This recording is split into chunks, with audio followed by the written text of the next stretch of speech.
कुठल्याही प्रकारच्या आपल्या भावना मिश्र न होता मार्केट 82-88 हजार असो नाही तर सेन्सेक्सची पातळी 1 लाखाच्या वर गेलेली असो, आय डोंट केअर. माझी ठरलेली जी रक्कम आहे ती त्यामध्ये जाणार, म्हणजे त्या ठरलेल्या तारखेला दर महिन्याला जात राहणार. जर माझ्या रिटायरमेंटच्या गोलला 30 वर्ष आहेत तर मी त्याच्यासाठी अगदी 5,000 रुपये पण आत्ता चालू ठेवले, बट मेक शुअर की ते 5,000 रुपयाच्या SIPs माझ्या मुलाच्या शिक्षणाच्या वेळेला, काहीतरी कुठे फिरायला जायचंय म्हणून मी ते खर्च करून टाकले, असं होता कामा नये.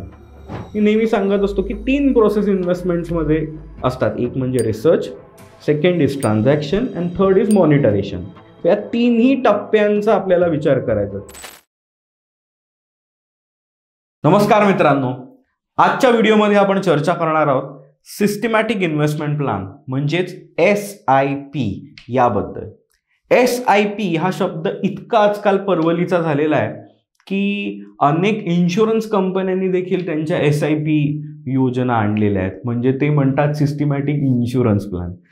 तर आजच्या व्हिडिओमध्ये आपण चर्चा ही करणार आहोत ती म्हणजे सिस्टमॅटिक इन्व्हेस्टमेंट प्लॅन म्हणजेच म्युच्युअल फंडाच्या SIP या योजना.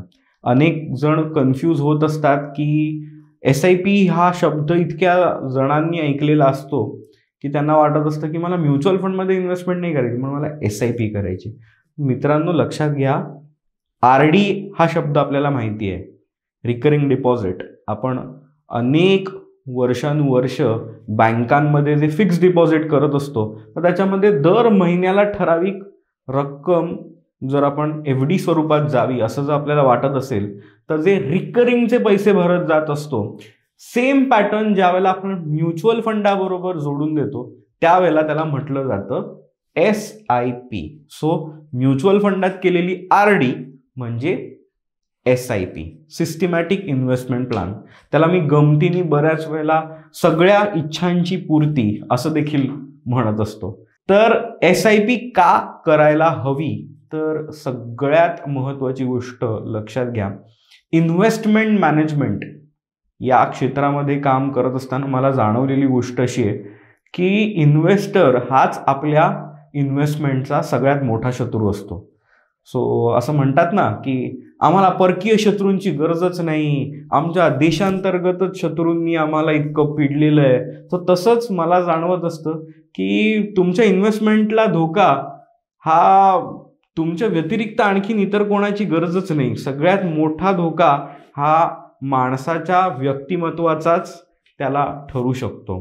कारण जर आपण बघाल तर परत मी दरवेळेला जो मानववंशशास्त्रीय दृष्टिकोनातनं सांगत असतो तर त्याप्रमाणेच इकडे आपला लिम्बिक ब्रेन म्हणजेच आपला प्राणी मेंदू हा ऑलमोस्ट 90 ते 95% ॲक्टिव्ह असतो. त्याला फक्त 3 मोड कळत असतात. एक म्हणजे फिअर, त्याच्यामुळे फ्लाईट म्हणजे पळून जा, किंवा लढा फाईट, किंवा फ्रीज. सो या 3 मोडमध्ये मानवी मेंदू बऱ्याच वेळेला डिसिजन्स घेत असतो आणि आजूबाजूला अनेक जण म्हणत असतात आता मार्केट पडणार आहे, आता इन्व्हेस्टमेंट जरा थांबून करूया, किंवा आता मार्केट वाढायची शक्यता आहे, हाच तो क्षण, आता नाही तर कधी नाही, करून टाका इन्व्हेस्टमेंट. सो अशा सगळ्या वेगवेगळ्या प्रकारचे प्रवाह आपल्या कानावर येत असतात. सो अशा वेळेला नक्की करायचं काय, इन्व्हेस्टमेंट कशी करायची. तर मला आठवतंय की जेव्हा इलेक्ट्रिक बिल किंवा टेलिफोन बिल भरायची एक ड्यू डेट असायची आणि आपल्याला रांगेत उभं राहून ज्या वेळेला टेलिफोन बिल किंवा इलेक्ट्रिक बिल भरायला लागायचं, खरं प्रामाणिक उत्तर द्या, आपल्यापैकी किती जणांना ती ड्यू डेट लक्षात राहून त्या ड्यू डेटच्या आतमध्ये पेनल्टी न लागता आपण सगळेजण बिल भरत होतो का? लक्षात घ्या, मोस्ट ऑफ द टाइम अनेक लोकांची ती ड्यू डेट उलटून जायची आणि त्यांना पेनल्टी सकट इलेक्ट्रिक बिल, टेलिफोन बिल हे भरावं लागायचं. नंतर झालं काय, आपण त्याला ऑटोमेट करून टाकलं. आपण आपल्या UPIनी किंवा नेट बँकिंगनी ते या सगळ्या बिलर्सना रजिस्टर केलं आणि आता आपल्याला ड्यू डेट लक्षात ठेवावी लागत नाही. इलेक्ट्रिक बिल, मोबाईलचं बिल, या सगळ्या गोष्टी ह्या ऑटोमेटेडली जशा जायला लागल्या, मला सांगा कोणाची ड्यू डेट ओलांडायला लागली का? लक्षात घ्या, मानवी मेंदू हा मानवी स्वभावच म्हणा, हा स्वभावतः थोडासा आळशी आहे. आपल्याला गोष्टी आरामात करू, नंतर करू, अशा आपल्याला डिले करणं हे आपण बऱ्याच वेळेला प्रेफर करत असतो. त्यामुळे ठरवून दर महिन्याला एक ठरलेली रक्कम आहे, समजा 10,000 किंवा 20,000, ही मी ठरवून दर महिन्याला महिन्याच्या 2 तारखेला का 5 तारखेला करत राहीन आणि हे पुढचे 20 वर्ष असं ठरवून नियमित करीन, हे प्रॅक्टिकली मित्रांनो पॉसिबल होत नाही. अनेक वेळेला त्याच्यामध्ये आपल्या भावना मिश्रित होत असतात. आपल्याला वाटत असतं अरे या महिन्यामध्ये अजून काहीतरी महत्त्वाचा खर्च येईल, नको या महिन्यात नको. किंवा आपल्याला वाटतं या महिन्यामध्ये मार्केट आता खूप वरती आहे, माय गॉड 80-85 हजाराचं मार्केट, माय गॉड एवढा सेन्सेक्स या लेवलवरती मी आता इन्व्हेस्टमेंट करायची, नको. अशा गोष्टी आपल्या मनात येऊन आपले इमोशन्स ज्या वेळेला आपला इन्व्हेस्टमेंटचा निर्णयाचा ताबा घेतात आणि मग आपण कधी या महिन्यात करू इन्व्हेस्टमेंट, कधी नाही करू, अशा प्रकारे इन्व्हेस्टमेंटचे डिसिजन्स बदलत जातात. आणि ह्या सगळ्यावरती रामबाण उपाय म्हणजे या सगळ्याला आपण ऑटोमेट करणं. कुठल्याही प्रकारच्या आपल्या भावना मिश्र न होता मार्केट 82-88 हजार असो, नाही तर सेन्सेक्सची पातळी 1 लाखाच्या वर गेलेली असो, आय डोंट केअर, माझी ठरलेली जी रक्कम आहे ती त्यामध्ये जाणार, म्हणजे त्या ठरलेल्या तारखेला दर महिन्याला जात राहणार त्या फंडामध्ये. अशा प्रकारची जर मी रचना ऑटोमेट करीन, माझ्या इन्व्हेस्टमेंटला जेव्हा मी ऑटोमेट करीन, त्यावेळेला सगळ्यात महत्त्वाची मी लढाई जिंकतो ती माझ्या स्वतःविरुद्ध, माझ्या आळशी स्वभावाविरुद्ध, माझ्या मनात येणाऱ्या नकारात्मक भावना जसं की भीती किंवा अति पॉझिटिव्ह भावना, नाही ही ऑपॉर्च्युनिटी आता आपण केलंच पाहिजे, आता मी या महिन्यात 1,00,000-2 लाख करीन, नाही तर पुढच्या महिन्यामध्ये मग चला काय करणारच नाही मी, असं ज्या भावना मिश्रित होऊ शकतात. आणि माझ्या इन्व्हेस्टमेंटच्या प्रवासामधला सगळ्यात मोठा शत्रू जर कोणी ठरू शकत असेल तो मी स्वतः ठरू शकतो. ह्याची जाणीव होऊन ज्या वेळेला आपण SIP सिस्टमॅटिक इन्व्हेस्टमेंट प्लॅनकडे जेव्हा वळतो मित्रांनो, त्यावेळेला आपल्याला त्याच्यातनं सक्सेस मिळण्याची शक्यता वाढते. अदरवाईज असे आपण चांगला ॲडवायझर न घेता किंवा कुठल्या इन्व्हेस्टमेंट सल्लागाराच्या मदतीने ह्या सगळ्या गोष्टी नीट समजून न घेता, माझी गरज काय आहे, का मी SIP करतोय, हे सगळं न समजून घेता ज्याला आपण SIP करतो त्याला आत्तापर्यंत दिसून आले की मोस्ट ऑफ लोकांच्या SIP या 5 ते 7 वर्षामध्ये थांबतात. आणि आत्तापर्यंतच्या काळामध्ये ज्या वेळेला आपण कंपेअर करतो तर त्यावेळेला इंडियन इकॉनॉमीचा जो साधारण 2008 पासून 2013 पर्यंतचा टप्पा होता त्यामध्ये सगळ्यात जास्त SIP थांबल्या. का मित्रांनो? कारण का आता 8 ते 13 या कालावधीमध्ये जर तुम्ही बघाल तर मार्केटनी फार काही उत्साहवर्धक फार मोठ्या उड्या मारलेल्या नाही आहेत. आणि ॲक्च्युली SIPनी जर इन्व्हेस्टमेंट होत असेल तर ते सगळ्यात जास्त ॲक्युम्युलेशनचं काम करणारी गोष्ट आहे. कच्चा माल हा मला स्वस्त भावामध्ये मिळवून विकत घेऊन माझी कोठारं भरून घ्यायचा कालावधी होता, त्यावरती मला एक्साइटिंग रिटर्न्स दिसले नाहीत. आणि ह्या कालावधीमध्ये म्हणजे 2008 ते 13 या कालावधीमध्ये मोस्ट ऑफ लोकांनी त्यांच्या SIPs बंद केल्या. लोकांना SIP केल्यावरती कधी आवडतं, मी SIP सुरू केली आणि आता जबरदस्त रिटर्न मिळायला लागले. म्हणजे 70,000 इन्व्हेस्ट झाले आणि त्याच्यावरतीचे 10,000 रिटर्न मिळून 80-85 हजार मिळाले.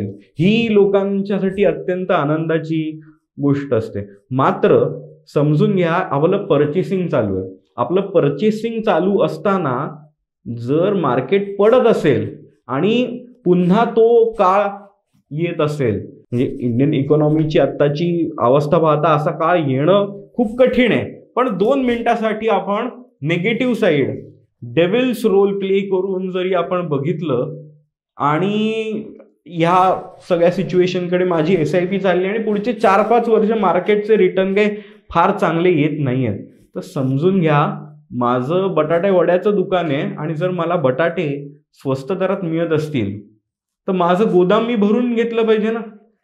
कारण का तर मला बटाटे वडे बनवण्यासाठी कच्चा माल म्हणजे लागणारे बटाटे जर मला जितक्या स्वस्त दरात मिळत असतील आणि मला माझं फिनिश प्रोडक्ट म्हणजे बटाटा वडा हा जो विकायचा आहे त्याची कॉस्ट ठरलेली आहे, पण कच्चा माल जर मला कमी किमतीत जमा होतोय तर माझं ॲव्हरेजिंग होत आहे.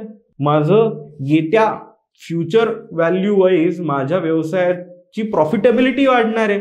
मात्र अशा प्रकारे व्यवसाय करताना प्रत्येक बटाटा वडाचा व्यावसायिक स्वस्तात मिळाले बटाटे तर खुशच होईल.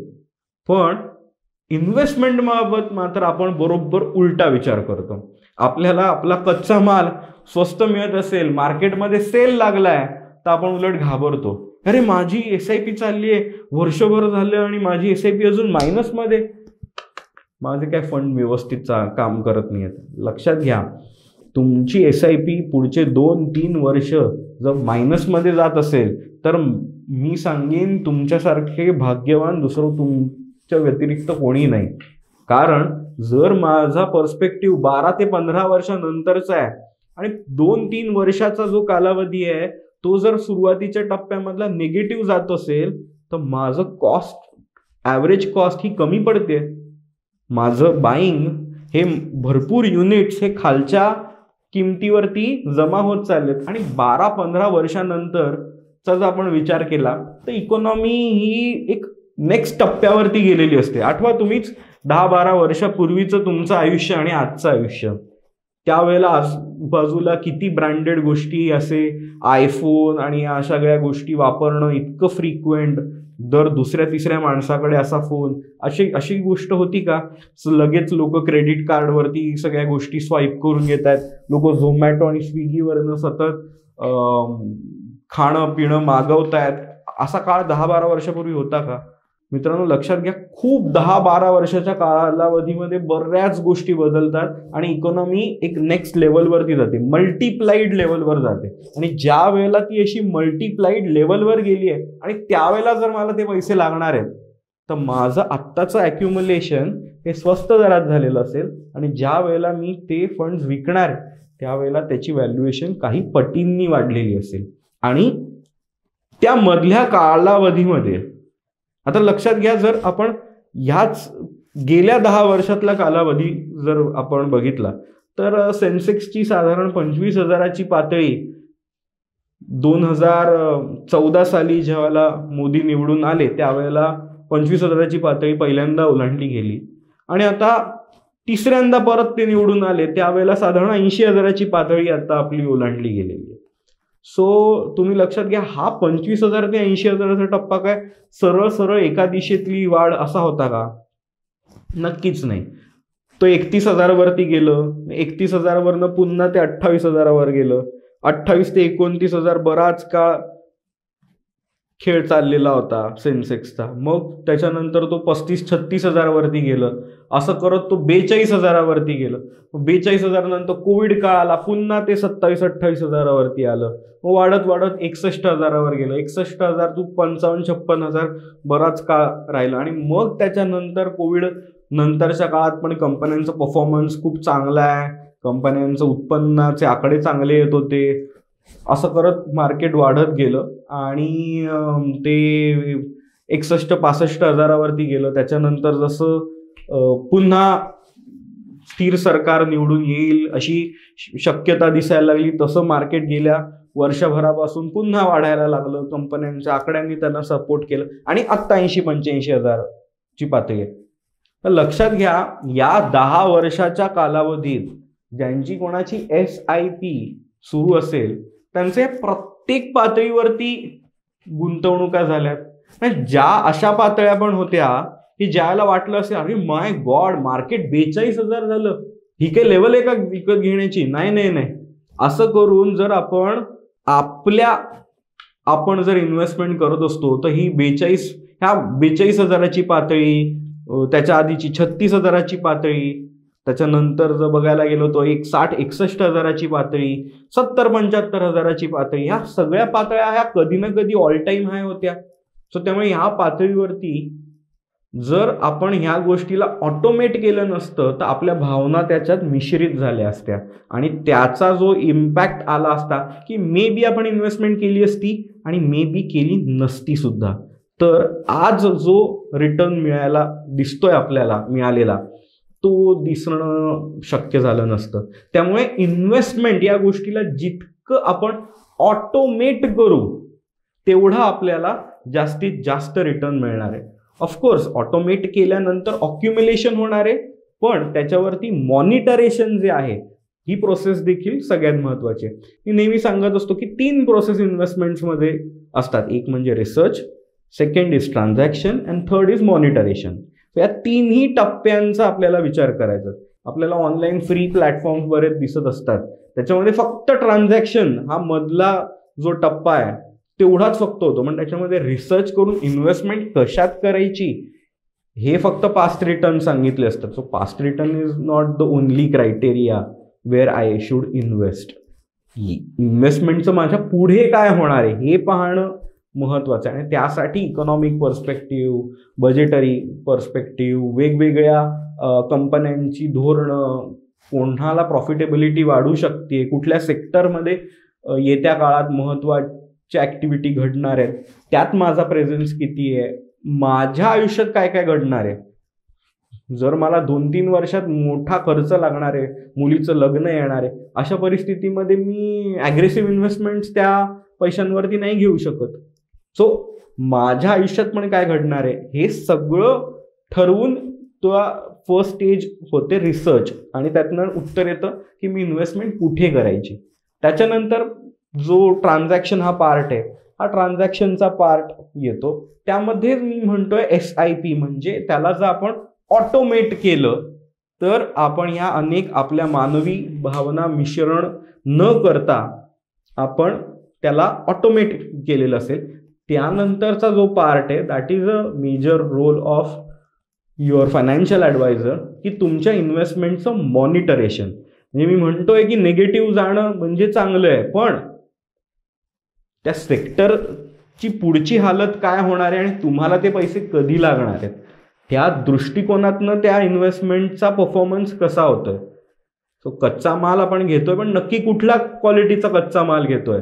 आपण बटाट्याची क्वालिटीच जर डिग्रेडेड मिळत असेल, दुसऱ्या दर्जाचे बटाटे आपल्याला स्वस्त भावात मिळत असतील, तर आपल्या फायनल प्रोडक्ट म्हणजे बटाट्या वड्याच्या क्वालिटीवरती पण इम्पॅक्ट होईल. लोक वडे खाणं बंद करतील आपले.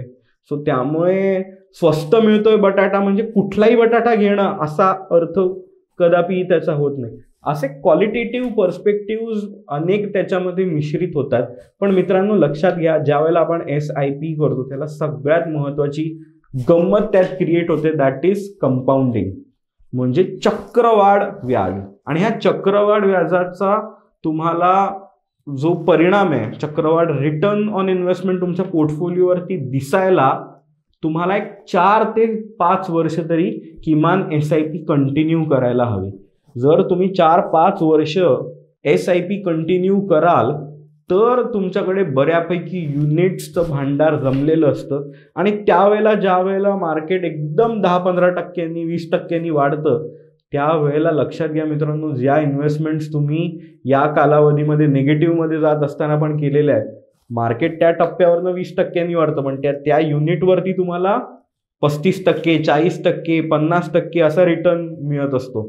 सो या सगळ्याचा परिणाम एकत्रितरित्या येऊन गंमत अशी होत असते की तुम्ही केलेल्या इन्व्हेस्टमेंटवरती मिळालेला रिटर्न आणि त्या रिटर्ननी पण जनरेट करून दिलेला रिटर्न, अशा प्रकारे त्याची वाढ होत होत आपण बघतो की SIP करून 20 वर्षांनी इतके कोटी रुपये जमतात.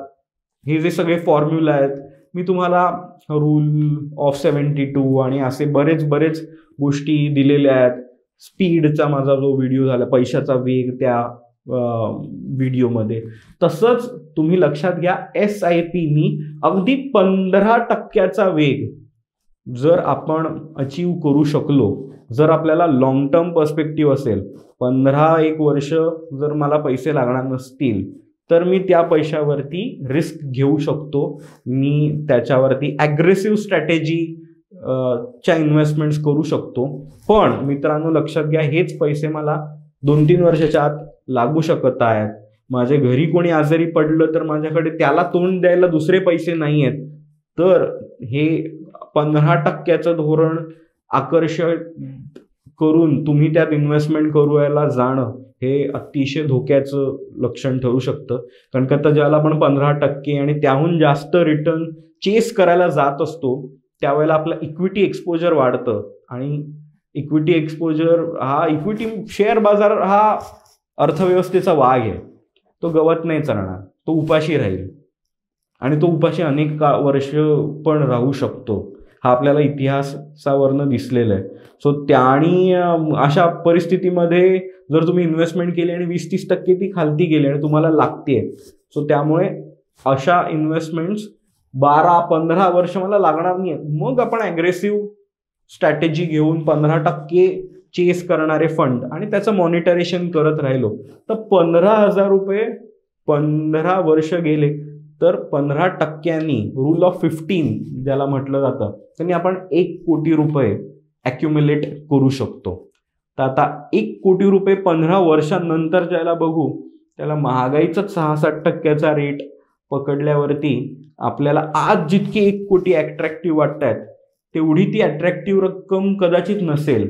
पण मित्रांनो आज जितकी 40-45 लाख आपल्याला अट्रॅक्टिव्ह नंबर वाटू शकतोय आत्ताच्या काळात, 15 वर्षानंतर आपण जर विचार केला तर 40-1 लाख रुपये आत्ता मिळाले तर किती अट्रॅक्टिव्ह वाटू शकेल. साधारण तेवढी तरी रक्कम त्या महागाई पश्चातच्या काळात 66% महागाई पश्चात आपण जर विचार केला तर 1 कोटी ॲक्युम्युलेट करू शकतं. आणि अशा प्रकारे जर आपण आपापल्या वेगवेगळ्या स्वप्नांना असोसिएटेड SIPs प्लॅन केल्या, म्हणजे माझं एक रिटायरमेंटचं गोल आहे. जर माझ्या रिटायरमेंटच्या गोलला 30 वर्ष आहेत तर मी त्याच्यासाठी अगदी 5,000 रुपये पण आत्ता चालू ठेवले. बट मेक शुअर की ते 5,000 रुपयाच्या SIPs माझ्या मुलाच्या शिक्षणाच्या वेळेला, काहीतरी कुठे फिरायला जायचंय म्हणून लक्झरियस हॉलिडेमध्ये मी ते खर्च करून टाकले, असं होता कामा नये. ते 30 वर्ष तर 30 वर्ष किमान या 5,000च्या SIP गेल्या पाहिजे. म्हणजे त्याचं मॉनिटरेशननी त्याच्यामधनं काही पिरियडिकली स्विच करणं किंवा काय हे तुम्ही फायनान्शियल ॲडवायझर बरोबर चर्चा करून करू शकता. पण ती अमाऊंट कन्झम्पशनसाठी वापरण्यासाठी वापरली गेली नाही पाहिजे, खर्च नाही झाली पाहिजे, तर तुम्हाला तो कंपाऊंडिंगचा बेनिफिट मिळेल. आणि मे बी आत्ता 5,000 रुपये मग मी असोसिएट केलेले आहेत आणि माझ्या येत्या काळातल्या मुलाचं शिक्षण आणि घराचं होम लोन चालू आहे, गाडीचं लोन चालू आहे, अशा सगळ्या गोष्टींमध्ये लाईफस्टाईल अपग्रेड करायचे, त्याच्यासाठी मी एक वेगळी SIP चालू ठेवली आहे. इमर्जन्सी फंड्स माझ्याकडे व्हावे. माझं जर रिसेशन आलं, नोकरी गेली तर किमान पुढची नोकरी मिळवण्यासाठी आणि सगळे EMI जाण्यासाठी माझ्याकडे किमान 3-4 महिन्याची तरी तजवीज असली पाहिजे. म्हणून त्याच्यासाठी काही इमर्जन्सी फंडाच्या SIPs, सो त्या आपण डेट फंड्समध्ये करू शकतो. प्रत्येक गोष्ट काही रिटर्न चेस करण्यासाठी नाही तर आपल्याला सेफ्टीसाठी छत क्रिएट करणं पण गरजेचं आहे. सो दॅट होतं काय, आपण झाडाला कसं रोपट लावताना कुंपण करतो. का कुंपण करतो? कारण का तर गाय येऊन त्या छोट्याशा तान्हुल्या रोपाला चरून जाऊ नये, त्या झाडाला मोठं होण्यासाठी अवधी मिळावा, सुरक्षितता मिळावी. तसंच आपल्या या इन्व्हेस्टमेंट्सना आपण कुंपण घातलं पाहिजे डेट फंड्सचं, म्हणजेच इमर्जन्सी फंड्सचं. जर इमर्जन्सी फंड्सचं जर आपण कुंपण घालून आपले लॉंग टर्मचे गोल सिक्युअर करून ठेवले तर होतं काय, जर आपल्याला अत्यंत महत्त्वाची अशी इमर्जन्सी आलीच तर लागणारे फंड्स जर आपण या डेट फंड्समध्ये पार्क करून ठेवलेले असतील इमर्जन्सीसाठी वापरणाऱ्याच्या, तर ते मार्केट वाढलेलं असो पडलेलं असो आपल्याला स्थिर दरामध्ये उपलब्ध राहतील आणि आपली गरज सोडवतील. सो दॅट आपल्या ज्या SIPनी ॲक्युम्युलेट झालेली युनिट्स आहेत ज्याचा पर्पज 15 वर्ष, 20 वर्ष, 30 वर्ष असा आहे, तर त्यांना डिस्टर्ब होणार नाही. जर त्यांना डिस्टर्बन्स आला तर त्याच्यावरती जे कंपाऊंडिंग होतंय, चक्रवाढ वेगाने पुढे जाऊन त्याचा जो बेनिफिट मिळणार आहे तो बेनिफिट आपल्याला शॉर्ट रन मध्येच डिस्टर्ब होतो. आणि मित्रांनो, मी बघतो ज्यांच्याकडे चांगल्या इन्व्हेस्टमेंट ॲडवायझरच्या सल्ल्याने ज्यांच्या इन्व्हेस्टमेंट होत नाहीत, जे फक्त ट्रान्झॅक्शन एवढाच पार्ट आणि फक्त पास्ट रिटर्न बघून आलेले असतात, त्यांना जशा जशा गोष्टी जमतात, 20-25 लाख रुपये जमतात आणि मग त्यांना जाणवतं अरे घर घ्यायचंय, सगळेचे सगळे पैसे वापरून टाकतात आणि डाऊन पेमेंट करून पूर्ण नील. मग परत काय काय गोष्टी जमवायच्या, 30-40 लाख जमवायचे, पुन्हा सगळ्या गोष्टी. असं करत करत रिटायरमेंटचा टप्पा येतो, 50-55 वय आल्यावरती लक्षात येतं अरे आता रिटायरमेंटसाठी पैसे जमवायला लागले.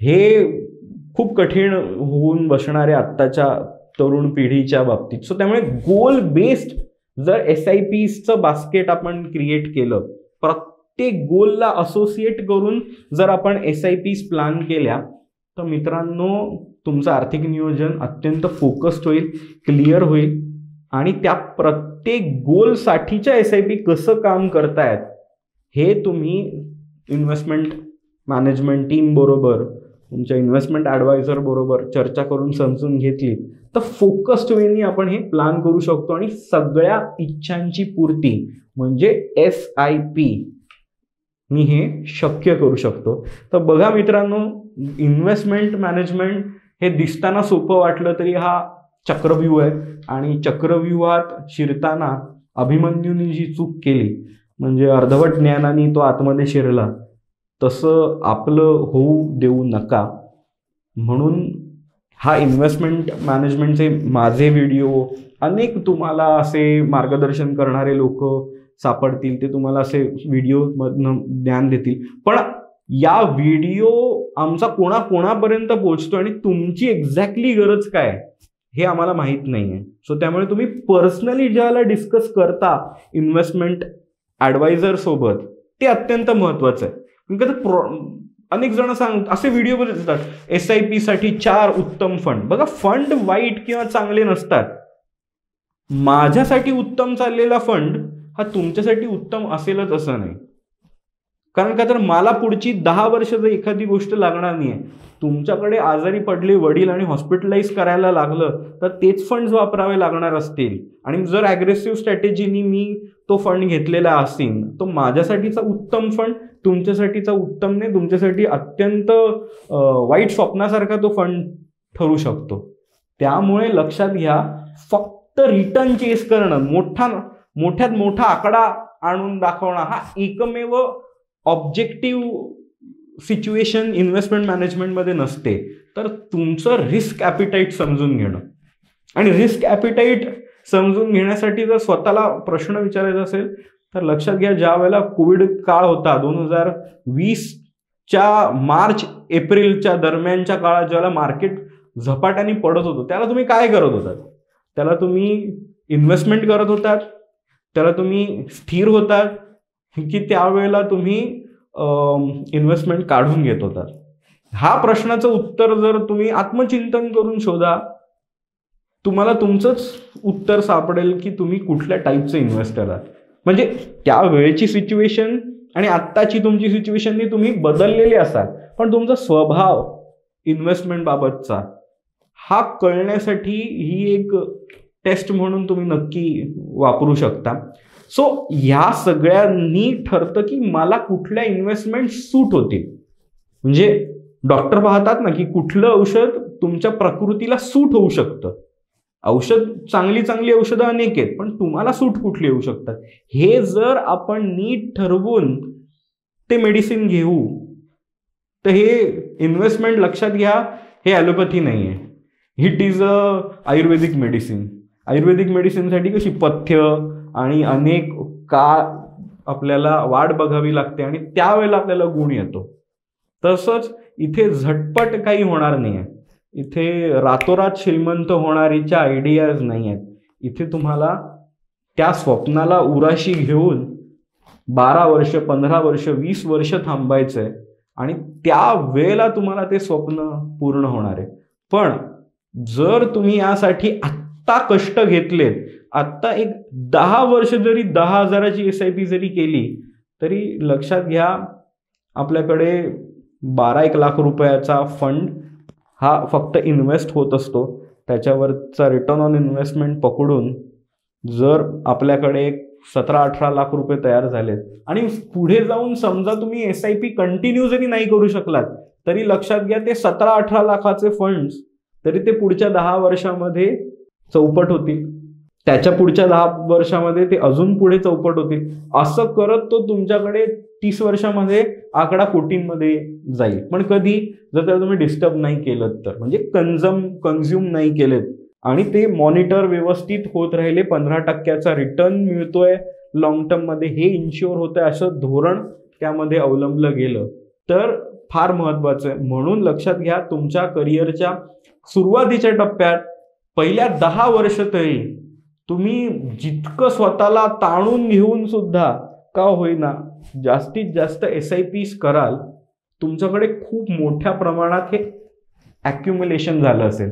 आणि भारताचा हा विकासाचा इतका महत्त्वाचा टप्पा आहे की जे 75 वर्षात घडलं नाही ते या 10 वर्षात आपण करतोय.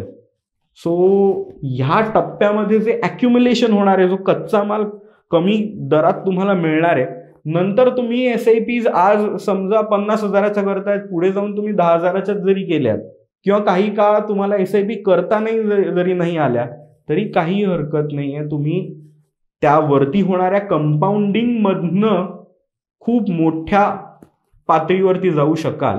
पण आत्ताचं ॲक्युम्युलेशन आणि त्या ॲक्युम्युलेशनसाठी स्वतःचे शत्रू न बनण्यासाठी ह्याला ऑटोमेट करणाऱ्या SIP, आणि आता तर SIP अगदी डेली देखील सुरू झाल्यात. म्हणजे जे काही व्यावसायिक आहेत ज्यांना रोज UPI आणि वेगवेगळ्या गोष्टींमधनं डेली अकाउंटवरती पैसे येत आहेत त्यांच्यासाठी डेली SIPs आहेत.